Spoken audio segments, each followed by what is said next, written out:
agradecer especialmente ao Amós por ter vindo para o Brasil.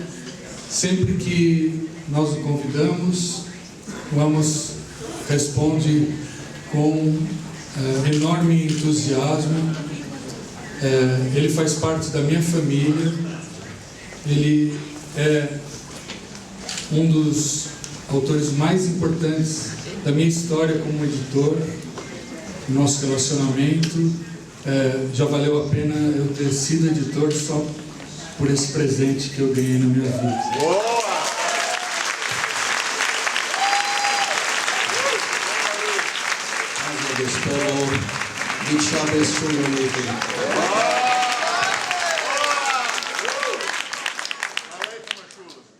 כמה טוב להיות פה ביניכם, כמה נעים איתכם, and how wonderful to hear this heartwarming introduction from my beloved friend Louise. I could sit here for the whole evening listening to you introducing me and enjoy myself. I really feel at home here. I really feel at home. This is the right place to start the revolution.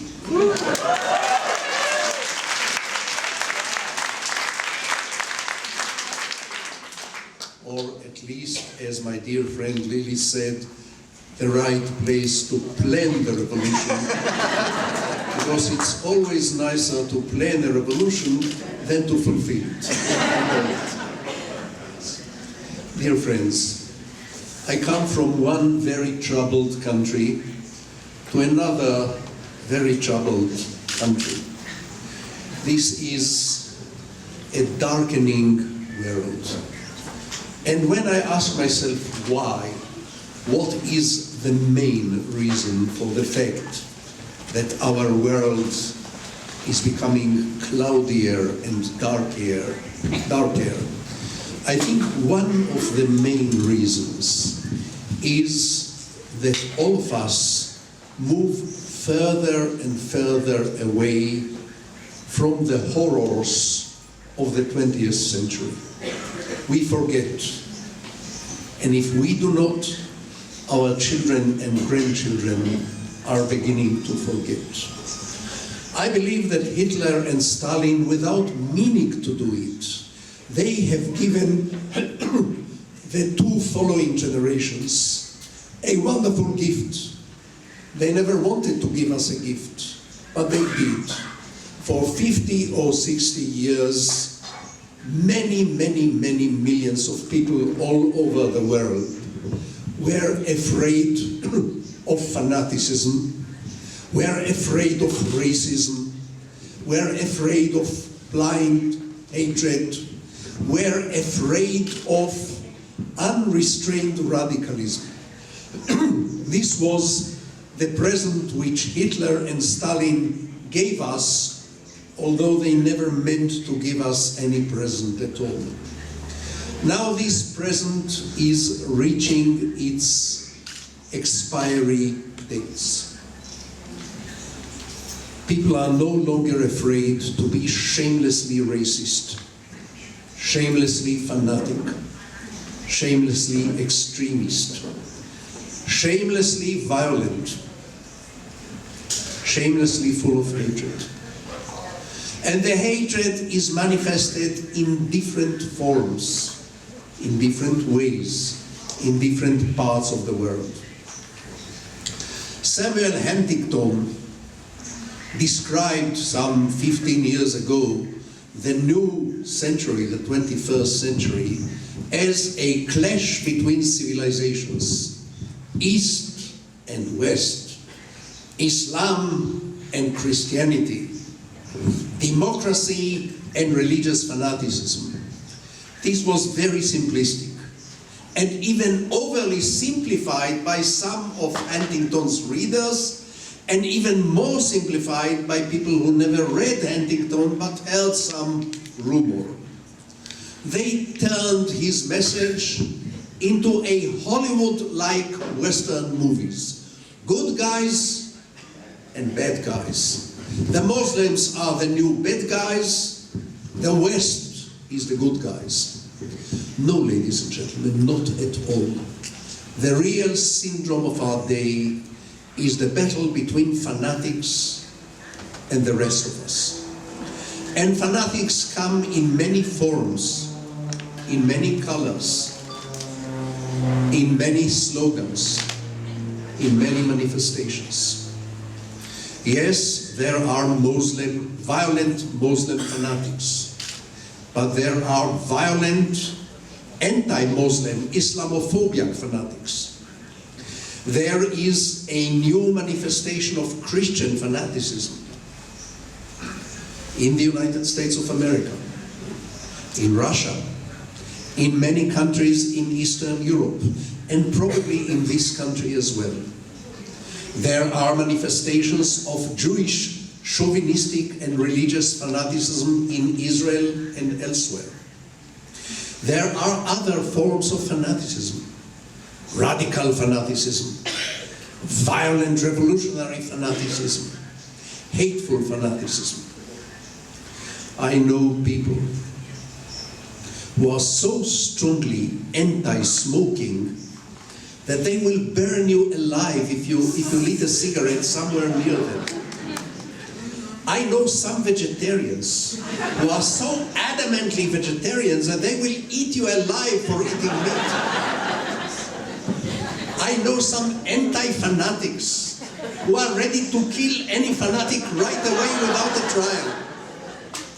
It's a very dangerous germ, very dangerous microbe.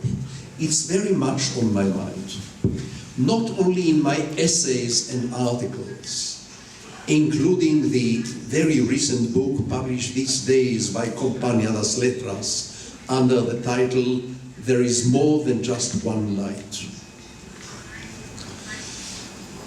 This issue of fanaticism is heavily on my mind because I see it everywhere. I see it among young people. I see it among young idealists. I even see it among some people whose politics apparently resemble my politics, except that I'm very skeptical and cautious, and they are not. So, the syndrome of fanaticism. If you promise to take the following with a grain of humor, a grain of salt, I will tell you that I think that, at least in principle, I even know the antidote, the remedy to fanaticism. And this antidote is sense of humor. I have never seen a fanatic with sense of humor. Sarcasm, yes, but not certainly not self-directed humor. You know, the Jewish kind of sense of humor, the ability to laugh at yourself. The ability to laugh at yourself is the ability to see yourself as others may see you. Being able to see yourself the way others are seeing you is a wonderful immunity to fanaticism. If I could only squeeze sense of humor into capsules and distribute these capsules by millions, thus creating massive immunity to the plague of our day, to fanaticism, I will probably deserve a Nobel Prize, not in literature but in medicine. But then I give myself a very stern warning. Look at me. I'm trying to persuade other people to use my prescription, my capsules against fanaticism for their own good, which is exactly what the fanatics are trying to do. They are trying to change you for your own good. You know, fanatics are often great altruists. They love you. They want to change you for your own good. They want to cure you from your bad praying habits or non-praying habits, from your dangerous ideas, from your eating or smoking habits, from your voting habits, for your own good. They know what is good for you, you don't. They are more interested in you than they are in themselves. Daesh loves you. Al-Qaeda prays for your own good. They kill you for your own good. Because they think, seriously, that materialism, hedonism, permissiveness, sexual freedom, sexual variety. These are terrible, terrible illnesses. And the victims of those illnesses don't even know how ill they are. And sometimes a little dose of violence is a wake-up call, so they bomb you here and there in order to save your souls. One day you will thank them for saving your souls. This is the mind of the fanatic. He or she, the fanatic, is always the responsible parent. You are always the reckless child who has to be rescued right away. I know this, I have seen this real close. It's part of my own biography. As a child, I was a little fanatic. In many of my novels, including my very recent novel, Judas, I write about protagonists, about people who strongly believe in things in which I do not believe. They believe in universal love. I don't, I'm a pragmatist. I think there is no way that every human being can love every other human being. It means nothing. If anybody ever tells you that he loves South America, or she loves the third world, or he loves the female sex, this is not love, this is a slogan. Love is an intimate feeling. Every one of us is capable of loving 5 people, maybe 10, sometimes 15. Beyond that, this is not love. It's something else, very positive, but not love. The idea that everyone can love everybody is a sentimentalist idea and sometimes a very dangerous idea. Because very often, when people discover that it's impossible to make other people love them, they kill them. You know, the fanatic. He is very eager to fall on your neck because he loves you. He wants to change you. He loves you. If you prove to be unredeemable, he will cut your throat. And topographically speaking, falling on your neck and cutting your throat are very similar activities. So beware, be very careful. Let's ourselves be very careful. When we speak about politics, when we speak about the need for instant political change, when we talk about the need to struggle for our values, for humanism, for tolerance, for pluralism, for peace, for understanding between people, for social justice, when we speak about the need to struggle for those values, let us remember that our own struggle is not immune to fanaticism. I have some friends, peace activists, my colleagues in the Israeli peace movement, who are willing to shoot me in the head just because I have a different strategy than theirs on how to make peace with the Palestinians. No one is immune to fanaticism. Not my country, not my people, not my own society, not my own colleagues, not myself. It's a very dangerous germ, and we shall start looking for it inside the family. The way we treat our children, or our spouses, our wives and husbands. Don't we sometimes try to change them for their own good? Don't we sometimes twist their arms for their own good? Don't we sometimes punch them in the face, not physically, but emotionally, for their own good, because we want to save them from themselves? This urge to save other people from themselves might become fanatic. Not always. It is perfectly legitimate to want to change the minds and the feelings of other people. I have been trying all my life to change the minds and the feelings of many other people. I've tried since I was 15 or so, 12, to change the minds of the feelings of many women taught me, and it didn't always work for me. So it is perfectly legitimate to try to change the minds and the feelings of others, but short of twisting arms, short of putting physical or even emotional pressure, blackmail. This is one point which I wanted to share with you. When I write about Jesus and Judas in my last novel, Jesus believed in universal love. Abravanel believed in universal brotherhood. I don't. I believe in pragmatic coexistence. I believe in practical solutions. My characters often believe in salvation. I don't. I believe in solutions. And solutions are imperfect by nature. And solutions are temporary solutions. They will not last forever. Each time I hear the words never, forever, for the rest of eternity, from one of our own politicians, or one of the world leaders, or one of the ideologists, or one of the religious leaders, never, forever, for the rest of eternity, I shudder. I know those words contain potentially a very deadly threat.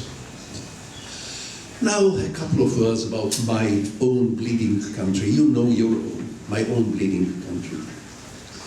You all hear the bad news from Israel all the time. More hatred, more racism, more intolerance, more fanaticism, more new Jewish settlements on the West Bank, more radicalism, more pessimism.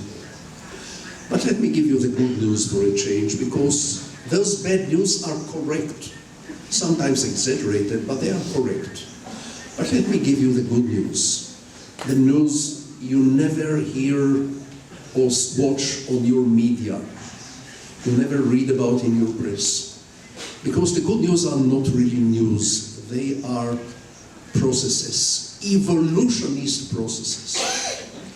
80% of the Israeli Jews have not visited the West Bank for the last 30 years. They have not even set foot there. It doesn't mean that they are eager to give it back to the Palestinians. They just don't go there. They don't have any practical or emotional or ideological business there. They hold on to the occupied territories in the West Bank because they feel insecure, because they don't want to be deceived again, because they fear that, like the Israeli unilateral withdrawal from Gaza under Sharon, a withdrawal from the West Bank will get Israel more rocket attacks. This is a legitimate apprehension. It has to be dealt with. It has to be discussed seriously. But it's not that the Israelis are by and large religious fanatics about the land. The answer is no, they are not, except for a fairly small minority. And the other good news, on the Palestinian side, a vast majority of the Palestinian Arabs are not Hamas and not Daesh. Desperate, yes, they are, nearing desperation. Pessimistic, yes. Afraid of the future, yes. Oppressed and humiliated under Israeli occupation, yes. But most of them, the vast majority of them, realize deep down in their heart that in the end, this house, Israel/Palestine, will have to become a two-family unit. Israel next door to Palestine. There is no alternative to this solution. It's not ideal. It's not paradise. Some great idealists, even in Israel, believe that Israelis and Palestinians ought to forget the past, become one country, one nation, integration, yellow buses, jump into a honeymoon bed together and start making love, not war. This is very sweet, but after 100 years of violence and hatred and bloodshed and incitement, you just cannot jump into a honeymoon bed together and start making love. It's not working this way.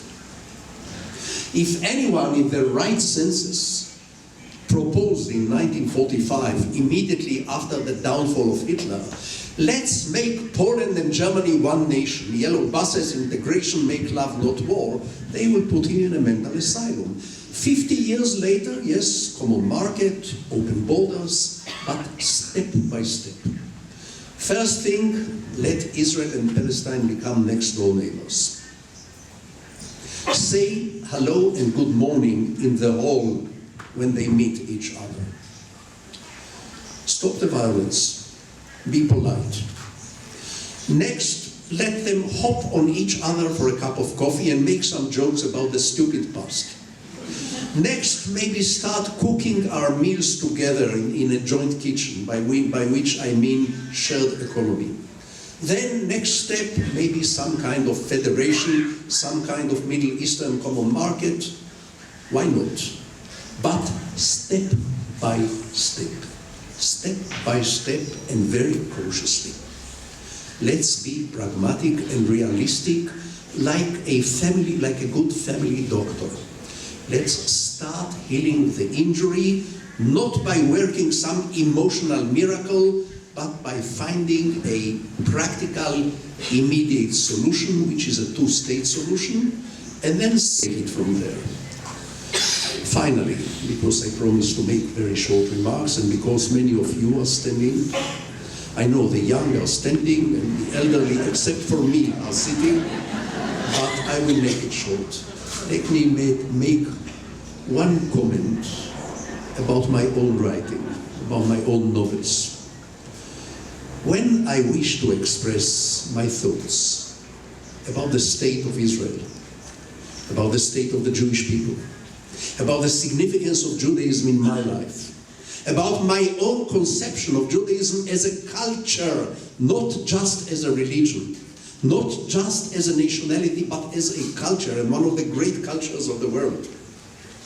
When I want to state my views about fanaticism and tolerance, about pragmatism and messianism, I don't write a novel. I write an essay or a collection of essays, and my dear friend Luis and Compañía das Letras are the first ones outside Israel to publish this book. I'm proud to say this.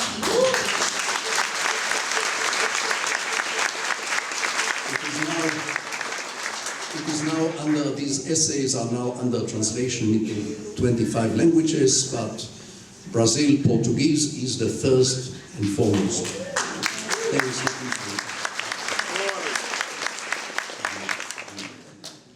Finally, when I write a novel, I'm not making a statement. I am trying to evoke your curiosity about how it is to be someone else. How it is to be in the skin or in the shoes or under the skin of a different person, which I think has a certain moral value. We all know that curiosity is an intellectual precondition. You cannot renew, invent, revise, change anything in the world unless you have a strong intellectual curiosity. But I think curiosity is also a moral virtue. And I write in order to evoke your curiosity in the inner side of other people. I believe a curious person is a better parent than a person who is not curious. A better partner, a better spouse. Because a curious person even asks herself or himself from time to time, what if I were him or her? Not in order to turn the other cheek, not in order to erase yourself or to sacrifice yourself, just in order to imagine how is it to be someone else. No, don't laugh. I believe, I cannot prove it, that a curious person is even a better driver than a person who is not curious. Because a curious driver will keep asking himself or herself, what this madman on the next lane or the opposite lane, what might he do in the next second? Finally, I even believe that a curious person is a better lover than a person who is not curious. And I know the audience would like me to give examples and to specify, but the hour is both too early and too late for that. You will have to look for it in my books. Thank you for your curiosity, for your attention, and for your sense of